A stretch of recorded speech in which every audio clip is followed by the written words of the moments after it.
اور جو مال تمہاری بیویاں چھوڑ مرے اگر ان کی اولاد نہ ہو تو اس میں سے نصف تمہارا ہے، پھر اگر ان کی اولاد ہو تو ترکے میں تمہارا حصہ چوتھائی ہے، لیکن یہ تقسیم وصیت کی تعمیل کے بعد جو انہوں نے کی ہو یا قرض کے ادا ہونے کے بعد جو ان کے ذمے ہو کی جائے گی۔ اور جو مال تم مرد چھوڑ مرو اگر تمہاری اولاد نہ ہو تو تمہاری بیویوں کا اس میں چوتھا حصہ ہے، پھر اگر تمہاری اولاد ہو تو ان کا 8واں حصہ ہے۔ یہ حصے تمہاری وصیت کی تعمیل کے بعد جو تم نے کی ہو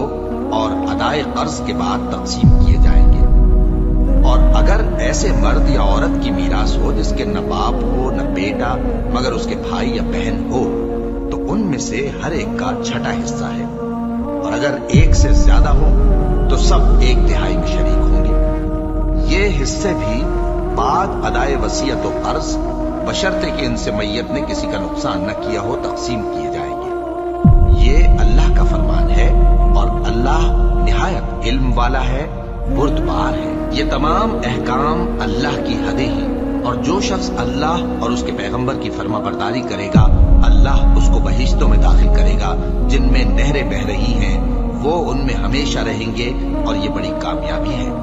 اور جو اللہ اور اس کے رسول کی نافرمانی کرے گا اور اس کی حدوں سے نکل جائے گا اس کو اللہ دوزخ میں ڈالے گا جہاں وہ ہمیشہ رہے گا، اور اس کو ذلت کا عذاب ہوگا۔